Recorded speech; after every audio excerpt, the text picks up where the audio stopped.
Welcome in. We are live from Social Taco. It is a Tuesday here in the Terrace in the Square next to City Hall in Homewood. Landon Roberts, Pat Smith, Conrad Van Order, Molly Robinson. Glad you're with us here on Three Man Front. Plenty to talk about, including the loud noise there in the background. Way to get started. Way to go, Don. Huh. Way to mess things up. Oh, Don. He's been here 5 seconds. A bull in a china shop. Just a bull in a china shop.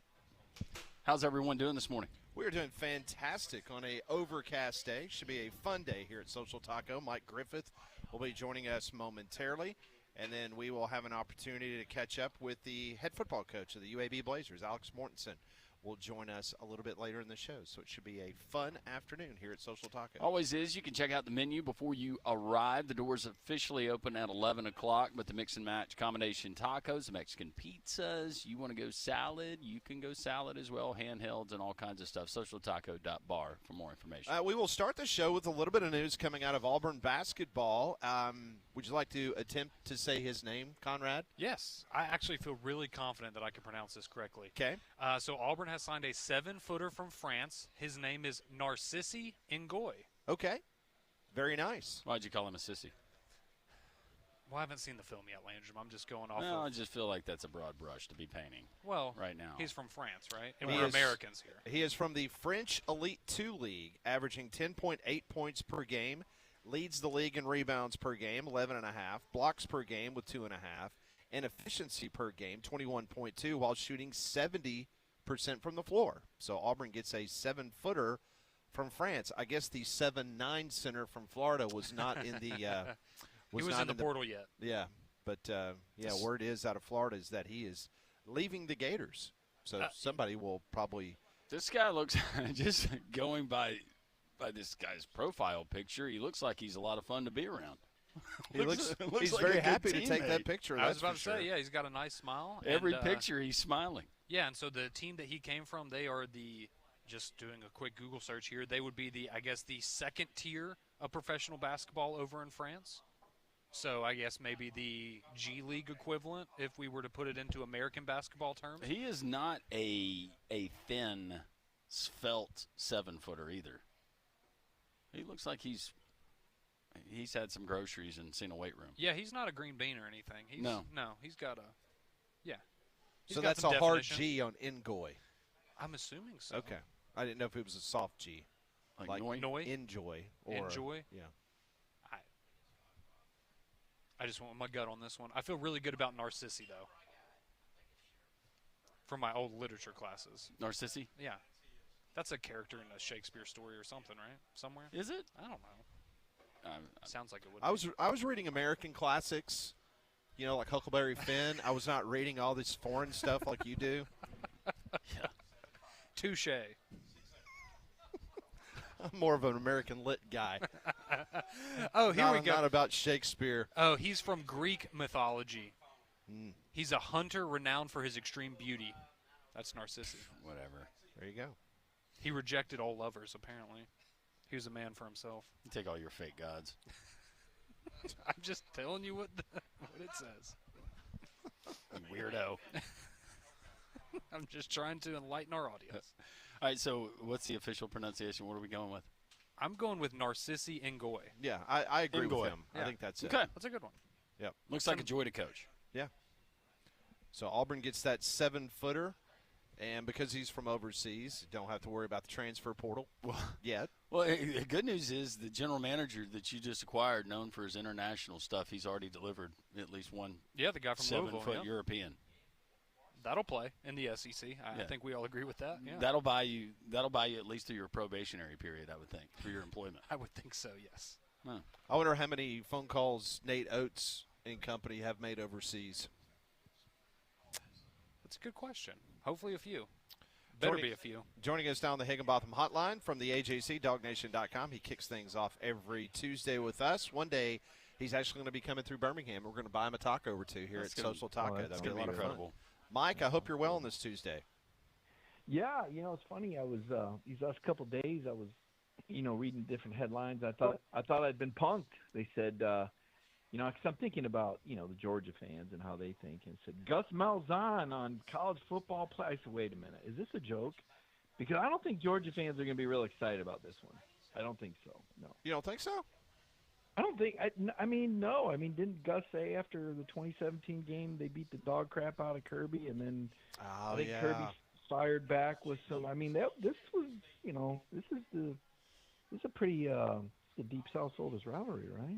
Now, you might know this question because you asked some extremely good pointed questions a couple years ago on that infamous CFP expansion conference call that we were on together. Mm-hmm. So I need to ask you this. Will Gus Malzahn have to recuse himself at all when the SEC comes up or the ACC because he just left Florida State?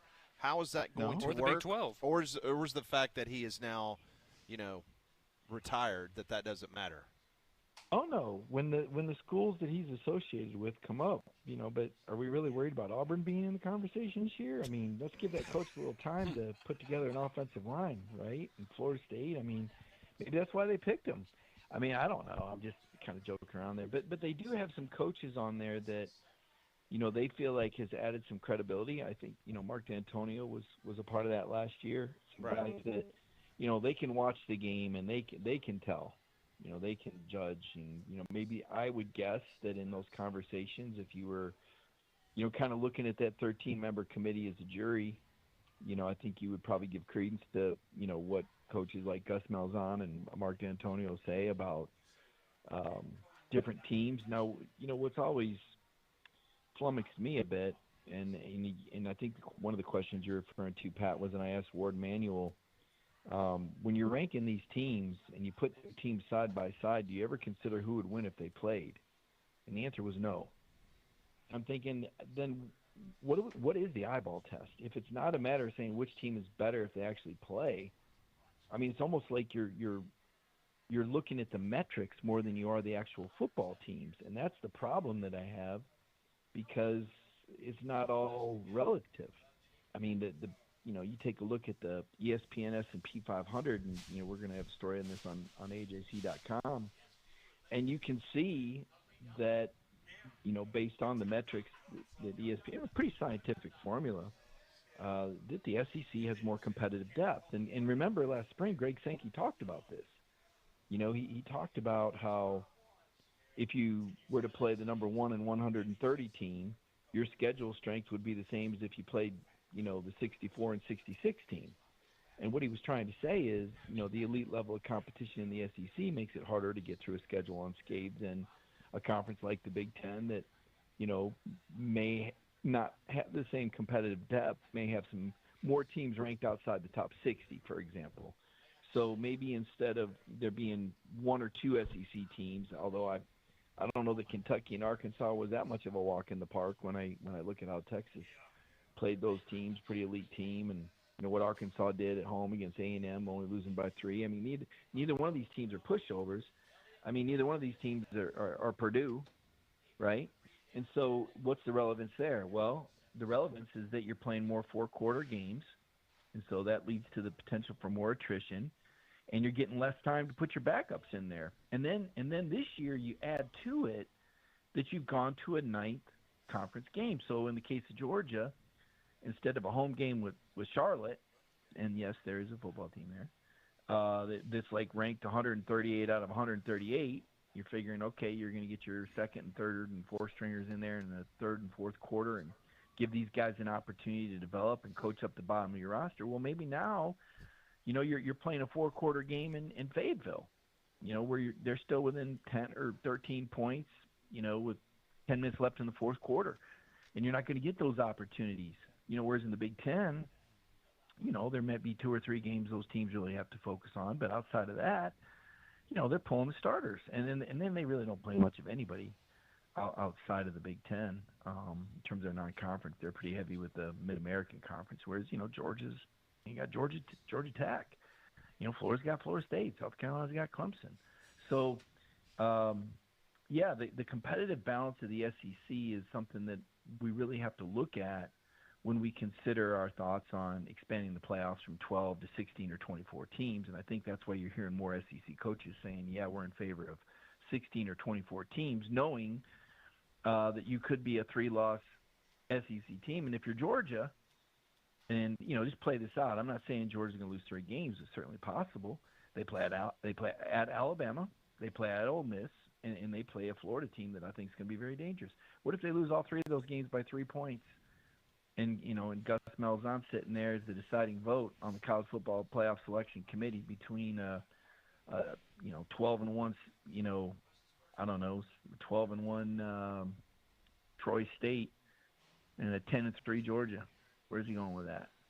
You'd hate to think that he would have any personal feelings about it, but the reality of it is, who can honestly say that when it comes to college football they're completely objective? It's almost an oxymoron. I mean, this is a sport of great passion and regionalism, so I think it's a tough task for the committee. With the S&P there that you're mentioning, any particular conference, any particular teams that really jumped out to you as far as what they have returning and what their schedule looks like, is how they're projected right now? Well, I mean, it's numbers soup. We all know that once the season kicks off, you can count on some SEC teams being better than we thought. And then the other thing that's really interesting is it's not just how good they are collected. It's when you play them. It's when you play them. I mean, you didn't want to play Mississippi State after they beat Arizona State. I mean, they should have beat Texas. I mean, you kind of want to get some of these teams later in the year, maybe when their depth is worn down a little bit. But I think upset-minded teams, like Mississippi State, like Kentucky, maybe they don't have the quality depth. But early in the year, when they're still in the hunt, when they still got something to play for, you got to go to their place. That can be a dangerous game. Look, everybody in the SEC takes football serious. Purdue is a basketball school. Let's just be honest. There's only so much Purdue football is going to do. I mean, Drew Brees jumped the shark a long time ago, right? So, but Kentucky puts up a fight. Now they got a new coach. It'll be interesting to see if this new guy can coach him up like Mark Stoops did. That was never an easy game, especially for Georgia. Georgia had some real battles with Kentucky and Lexington. It's not a fun place to go unless you like horse racing, I guess. But for football, that was typically for Georgia, that was kind of a cold weather, tough, grinded out kind of game. Arkansas can be a dangerous place to play. We know that. I mean, Razorback Stadium's it's a tremendous venue. They've really grown that. So, no, to answer your question, I'm not too wrapped up. Other than just looking at it collectively and saying, wow, Arkansas was the last place team in the league last year, but they're ranked 47th going into this season. Compared to I think Purdue's like 82nd. It just kind of shows you, again, the competitive depth in the SEC that you're dealing with this season, and pretty much every season. Mike Griffith, Dog Nation in the AJC, joining us here on Three Man Front as he does each and every Tuesday. All right, let's continue with some of these metrics, Mike. And Texas, not a big surprise. They're right behind Georgia as the second, highest-rated team in the SEC. But I wanted to ask you a little bit, too, because I saw Steve Sarkisian. He did an interview with Chris Lowe the other day, and he basically came out and said he has a different feeling about this team this year, and he feels like he finally has the top-end talent at every single position to compete for a national championship. Do you buy into that? Are you buying into the Texas hype finally this year, or are we just doing the same old song and dance we do with them every preseason? I mean, I bought into it the first year they were in the league, and they were saying the same thing, right? They were talking about how they built this team for the SEC, and they had all this size on the front line, and I bought into it when we were told Arch Manning was going to come in and be the cat's meow, and he did get better. I'm certainly not being too critical of the kid, but let's face it, they kind of laid an egg against Ohio State in their opener, and I don't know, Georgia, beat them up pretty good. I think didn't they lose 3 games? I think they did. I think Texas lost 3 games. What I'm saying is I've bought into it every year. I'll just tell you, I'm a sucker for Steve Sarkisian. I think he's slick. I think his presentation is fantastic. I think you look at Texas and the money that they have and the resources they have, and every year it looks like a team that could win the national. Even though they really haven't proven that yet. I mean, they had their chance. They had 2 shots at Georgia one year. They got to play them with a backup quarterback in the lead, and they couldn't get it done. So I guess until they do it, you kind of got to see it to believe it. Kind of like back in the 90s when Tennessee would play Florida, and it seemed like every year Tennessee was loaded. And one of my veteran buddies, Mike Strange, he was our columnist. He said, "I'll believe it when I see it." that Tennessee could finally be, and they finally did in '98 and '01. But there was a lot of games you looked at and you said, oh, well, they got Peyton Manning. How many years did we say Peyton Manning was going to finally beat? He never did. And is Steve Sarkisian never going to beat Kirby Smart? I don't know. I mean, I don't think they're on the schedule this year, so regular season at least. Will they make it to the SEC? Will Georgia make it to the SEC championship game? I mean, it's almost a survival of the fittest. And, oh, by the way, do you even want to play in the SEC championship game? Because that's a 10th SEC game. And both years Georgia's played in it, they've had some injuries that have cost them in the first round of the playoff. And, oh, by the way, there's only been one team out of 8 that have had a first-round bye that's actually won in a quarterfinal. So far that bye has not translated, at least on the field, to be in any sort of advantage. Yeah, just ask Ole Miss. It worked out real well for them as everybody else was beating each other up in Atlanta, and they sat at home and was able to get a couple wins in the college football playoff. So very interesting. I thought you were going to say they sat at home and called players on other teams and tampered. Well, I mean, they did that too, Mike. Well, okay. Oh, Mike, it's a beautiful time of the year, and I know this month and next month's probably booked up there in Gulf Shores, Orange Beach area, but what are we looking at for the rest of the summer? Do I have an opportunity to get in there? What's the deal? Well, actually, I think I still think there's a 4 or 5 day stretch there in April. I know we talked about it last week, but if people check out Gulf Shores Getaway AL, they can link up and see those available dates. I believe it's the third or fourth week of April. And I think, what was it, last week? Didn't I throw out? I think I said 30%. I mean, I keep something out there. I mean, those dates. Yeah, you did. 30%. Those dates are still there. I mean, May's got a week or two open, but yeah, I mean, June and July is pretty packed in. But and then if you book far enough in advance, you get an August or September date. You're really ahead of the curve. It's kind of like hotel occupancy. The further out you are, and it's a metric that Airbnb puts out. I don't set this price. They kind of have these metrics.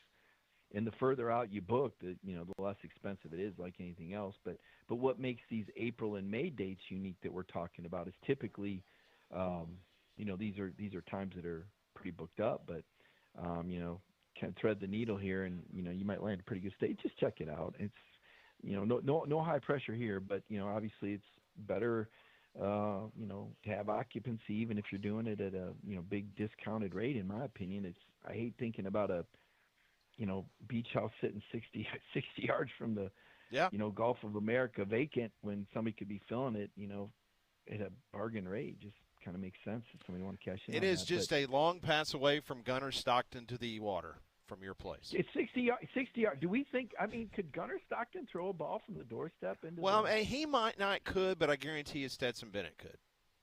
Oh, wow. You went there. I'm sorry. Couldn't resist. I'm not going to make that comparison. Let everybody. I'm really not going to make that comparison because it's a tough comparison because here's the hard part though, is ask yourself this. I mean, if we're really truly having a discussion, I guess we are. If you put Gunner Stockton with James Cook and Brock Bowers and Ladd McConkey, and you put Stetson Bennett with last year's team with Zachariah Branch and Nate Frazier and good point. Kobe I see where we're going. Yeah. What do the results look like? I mean, you could make that argument about Alabama quarterbacks too, though, right? If you gave Bryce Young, A.J. McCarron supporting staff, and A.J. McCarron, I mean, how does that That's work what I dream out? about at night, Mike. Hey, I promise you, in the Rose Bowl, if Jalen Milroe was not the quarterback against Michigan, and name anybody else, Alabama would have beaten Michigan. How about Freddie Kitchens? Could he have beaten Michigan that Freddie time? Boom Boom Kitchens would have done it. Absolutely. I think he would have. Yeah. No doubt. I Mike, think have Freddie a Kitchens good would've got it done. yes. Have a good rest of the week, and we'll catch up with you next Tuesday. All right, guys. Appreciate you. Have a good week. Hey, thanks, Mike. Thanks, Mike. Thank you so much. As Mike Griffith joins us each and every Tuesday here on the program on the Higginbotham Hotline. Higginbotham is your one-source solution for insurance, financial, and HR services. We are live at Social Taco until 2 o'clock. The doors officially open at 11, but we've already got some folks here on the terrace. You can join us like most people do every Tuesday from 10 until 2. This is Three Man Front on Jocks.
Well, I know this is going to come as a big shock to our listening audience.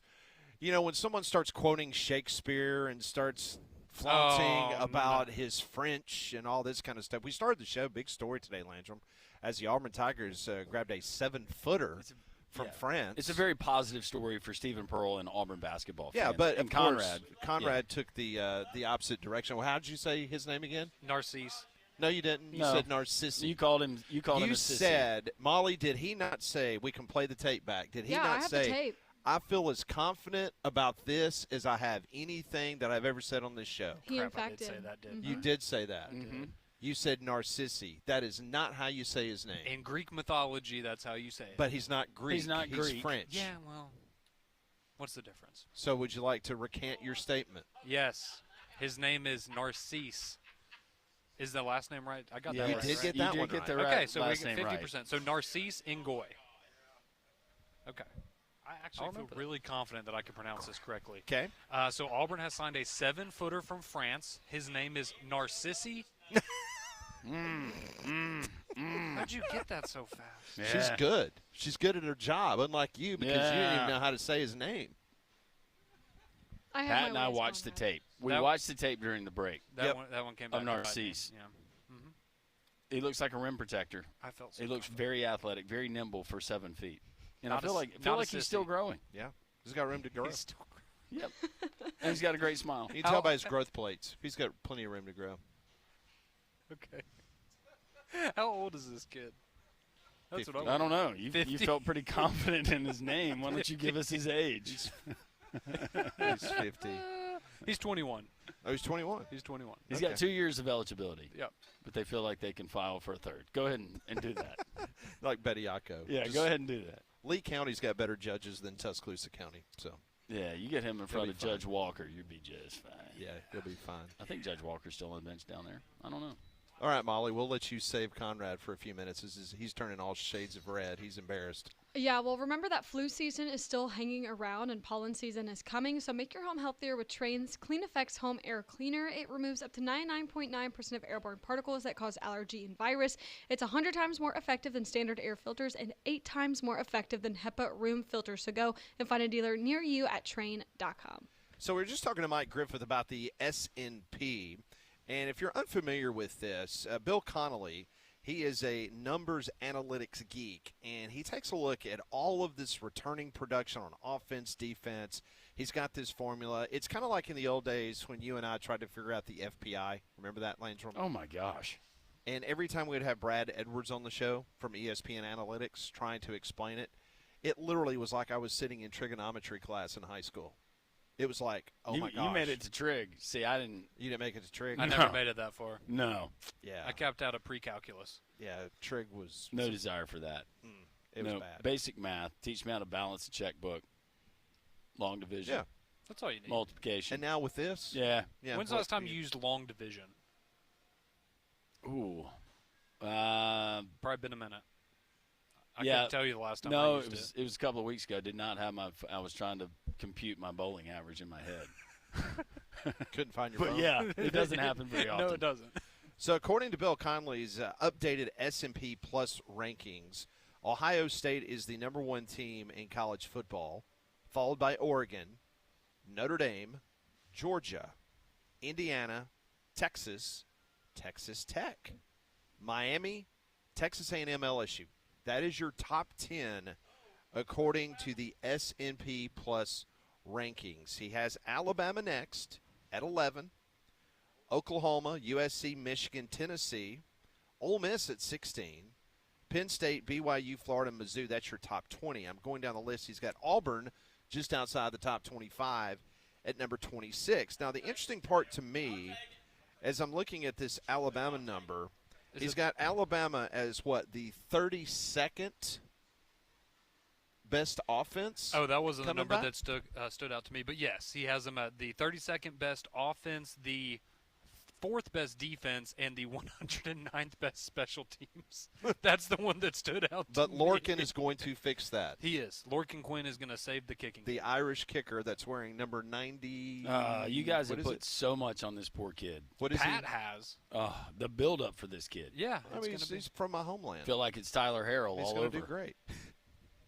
He's going to kick 65 yards. I really hope you're wrong about that. That would mean he never sees Are the you field, going Landrum. to get a jersey? I've got to decide who I'm going to get a jersey for. I think Lorcan is. I think guy. Lorcan would be the Quinn. one. Yeah, that's Yeah. that's good for That's you. a good one. Okay. It's a double-digit number. And what are the chances a kicker from Alabama's hated once his career's over? Pretty high. Oh, yeah. Pretty high. I was going to say maybe the holder. If I invest in a jersey, we're probably going Crowell. That would probably be the next one. Oh, That yeah. would probably be the next one. Yeah. Yeah, that'd be a good one. Are you going to wear it if he's at Ohio State next season?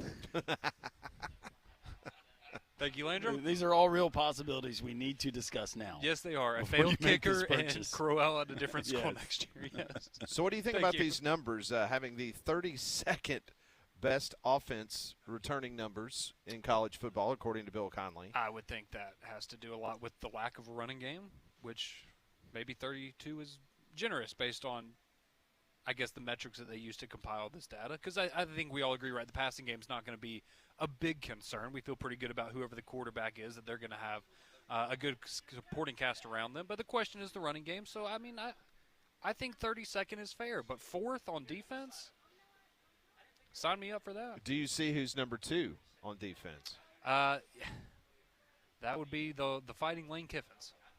LSU, which That's an interesting one. I guess I need to do a little bit Man. more info, dive on Real who they time on grabbed the out of show. portal. Real time on the show. He says the Fighting Lane Kiffins, and I immediately thought Ole Miss. First time that's happened. I'm sure it'll happen again.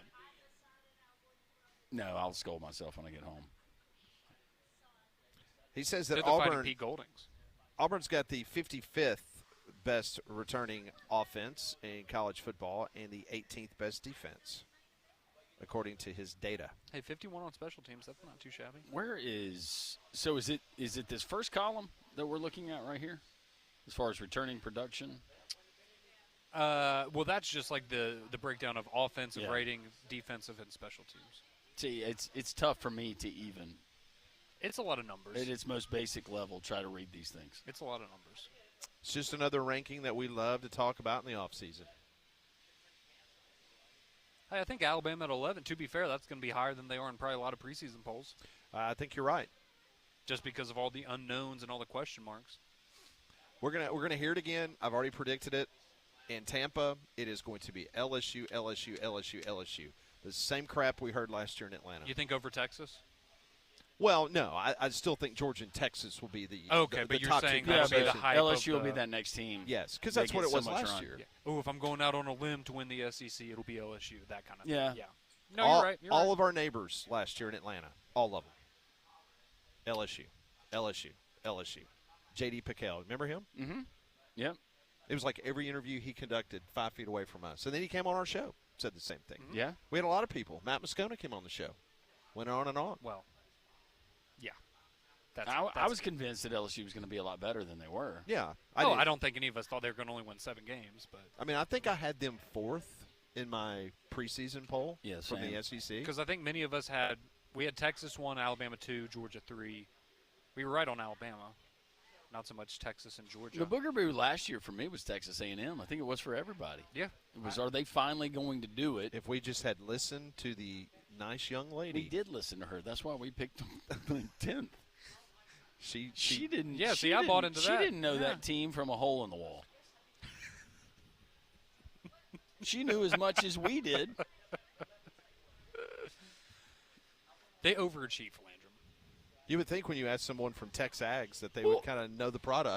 That was the purpose of the exercise. That was the purpose of the Fair, exercise. fair. Like, hey, not trying to be disrespectful, but we have really done a deep dive on 13 of the 16 teams that are here. One of those teams is the team that you covered. Give us a quick rundown. Do you think that no, there's no. Don't buy into Not it. happening It was this year. no. There's really no. Well, they've been buzz. bitten too many times. It's like Texas, but to a even more disappointing. I was like, degree. what's the ceiling? 8, 8-4.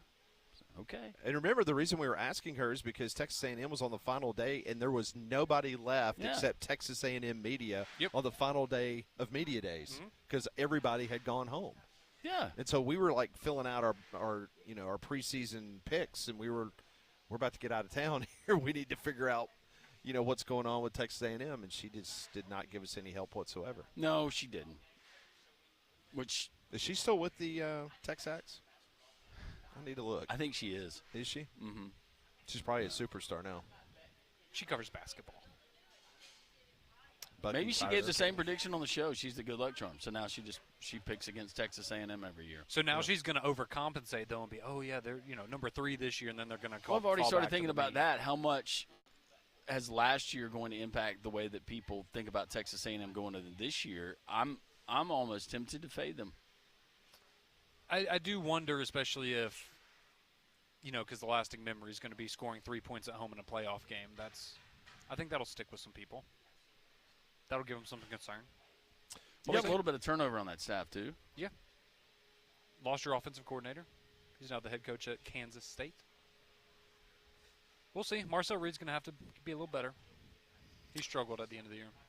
We're live at Social Taco. Come by and see us. Doors will officially open at 11, but some folks have already snuck up here as accustomed. So you can join us here at Social Taco. We'll be here until 2. Well, spring's finally here. That means, unfortunately, mosquitoes are out in force. Our friends at Stark Exterminators, they use the most environmentally friendly mosquito control available. So whether you're trying to fight off itchy mosquito bites or you need to set up preventative maintenance service like we have, you can trust the experts at Stark Exterminators. You can give them a call today for the free home or business pest inspection. It's 855-STARK now, or go to starkexterminators.com. Once you set up that free visit, one of their talented professionals will come to your home, inspect it thoroughly inside and out, address any of your existing issues, and look for any issues that could arise down the road. Once again, call them today for the free home or business pest inspection, a company that's been family-owned for over 62 years, Stark Exterminators. 855-STARK now, or go to starkexterminators.com. And when you do, always tell them Landrum from Jocks sent you. More three-man front live here at Social Taco on Jocks coming up.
It is 10:39 on Jocks. Welcome back in. We are live at Social Taco. You can be a part of the fun and frivolity.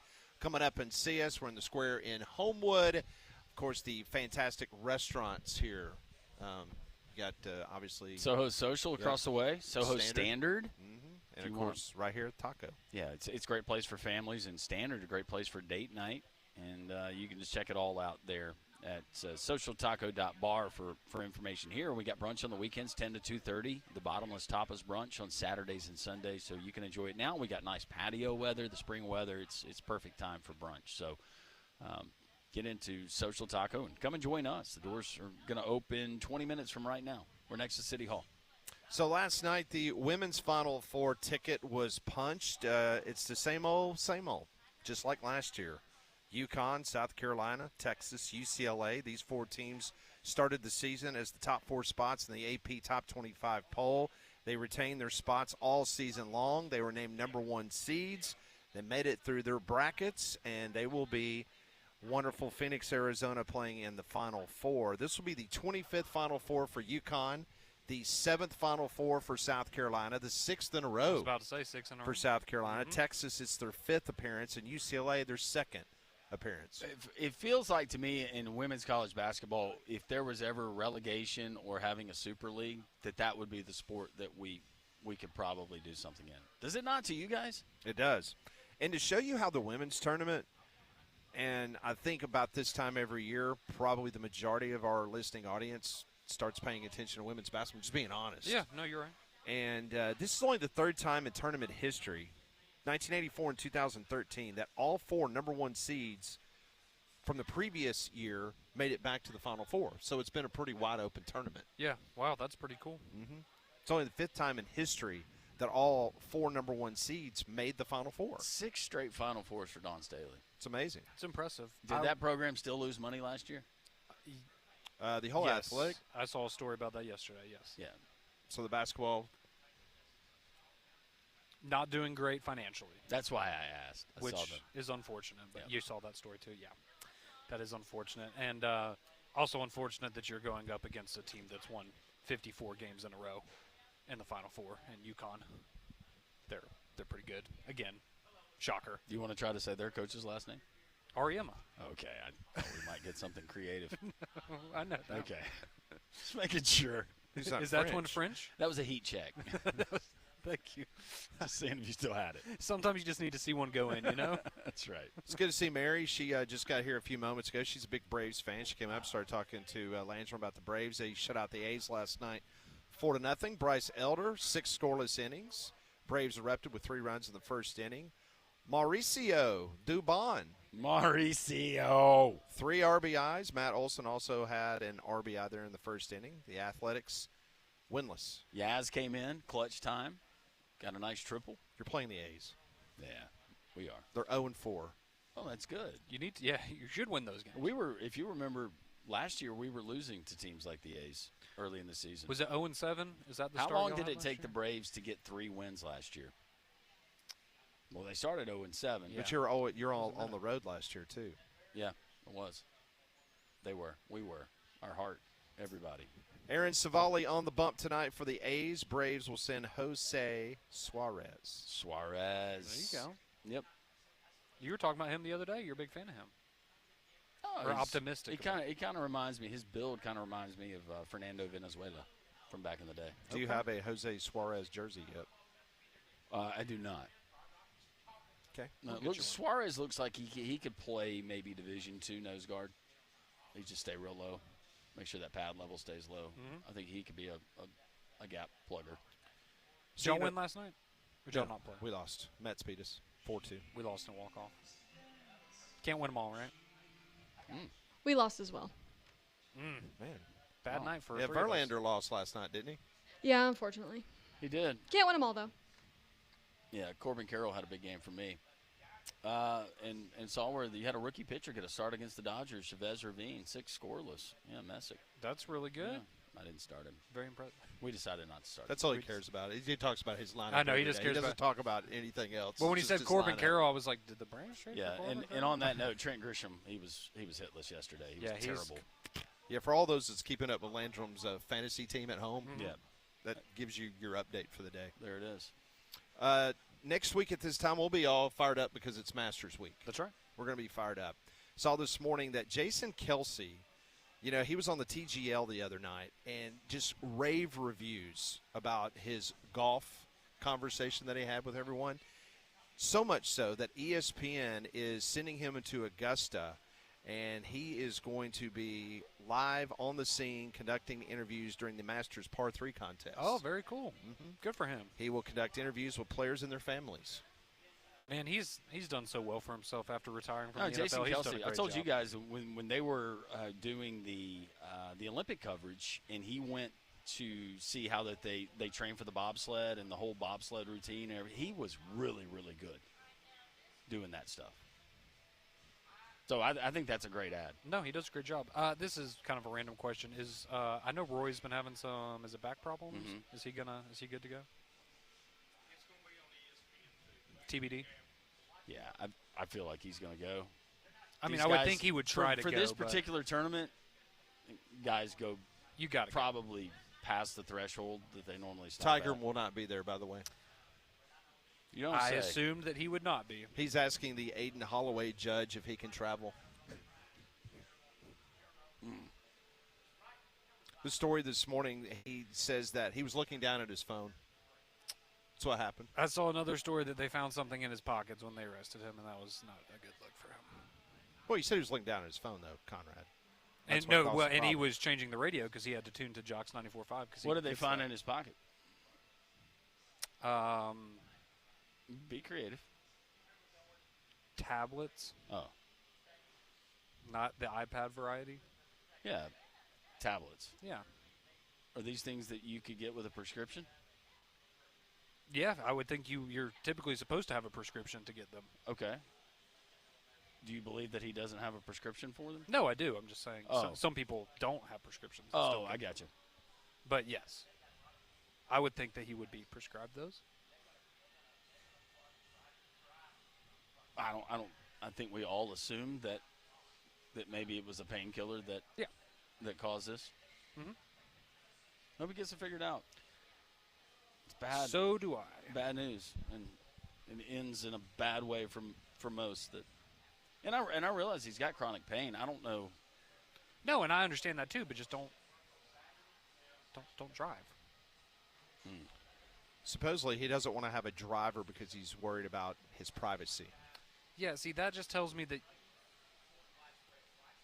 maybe you're doing things you know that you are not great, and you want. Just saying. Well, I mean, your privacy is one thing. How about your freedom, or even your life, or somebody else's life? I would say that's pretty important to protect. Yeah, I think so. If it's affecting you, wish the best for you, but when it starts affecting potentially other people, that's a no-no. But I would think with Tiger's absence, back to your original question, that Rory will do everything in his power I would think to so. play. At least if he misses the cut, but play at least 2 days. So safe to say we probably will not be selecting him in our Masters Challenge next week. I just feel like golfers go out of their way. They know what that tournament means, and I think they get the reciprocal respect from Augusta National, but they know what their presence means to that tournament and what it means overall, of course, for media numbers too, broadcasting numbers. Yeah, well, and I guess, like, when would be the last time that somebody had won the event and then didn't participate the next year, whether it's for injury? Obviously it's an injury for Rory, but I would think that's pretty rare. Yeah. You don't come back the next year. I don't know. Tiger's been struck. hurt so many times. Was there a time that he couldn't do it? But Maybe after the last time he won? Yeah, I don't know. yeah. I don't know. Good question. We will continue from Social Taco here in Homewood. You can be part of the fun. Doors officially open up coming up at 11 o'clock. This is Three Man Front on Jocks.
Three-man front, we continue live from Social Taco in Homewood. Alex Mortensen, UAB head football coach, going to join us at the top of the hour. We've already spoken with Mike Griffith. Any portion of the show, you can always find it there at jocksfm.com and the Three-Man Front podcast. If you are looking for a honest, hard-working roofing company that's dependable, they're going to take care of you. I've got just the folks, and they're owned and operated guys that are right here from Metro Birmingham. It's Noto Roofing, N-O-T-O. That's how you spell it. The owners are Sammy and Matt. Sammy will answer the phone when you call 205-848-2299. But I'm working with Noto Roofing. I'm working with Chris. He's their field superintendent. He has got 30 years of roofing expertise. He will come to your home like he did ours. He'll walk the roof. He'll walk around the perimeter, and he'll tell you what he finds. In our case, we had hail damage. We're getting a new roof. They've been informative every step to when my materials are going to be delivered, when they're going to show up, all of that good stuff. Just for the peace of mind, take them up on the free inspection. Free to all Jocks listeners. It's NOTOroofing.com. That's NOTOroofing.com or 205-848-2299.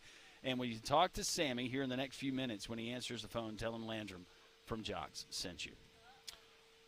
1-800-239-WJOX. That is the phone number. The text line is open, 205-834-9450. Coming up at the top of the hour, Alex Mortensen, the head football coach of the UAB Blazers. They're right in the middle of spring practice, 6 in the books. We'll talk to Coach Mortensen about his football team as he prepares for a very interesting year for UAB football. Great schedule. American Conference should be another tough place to play in college football this upcoming season. So we'll talk to Coach Mortensen in just a couple minutes. Someone that's very familiar with the program. He's been there for the last couple of years now. He's just the head man. Yeah, I think Mort's going to do a great job. Can't wait to catch up with him. The text line is open, 205-834-9450. This coming from our friend Posey. He's always got good ones, going back to Auburn's new 7-footer that they got from France. Conrad mispronouncing his name and calling him Narcissi as opposed to Narcisse. Posey says, Narcisse's head in a box for Conrad's segment. Then he stands up, faces Conrad when he tries to figure it out. Scared and awkward. Epic.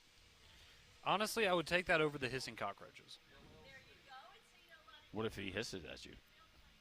I still think I would take that over the cockroaches. Cigar Cowboy says he's going to call the A's West Sacramento all year.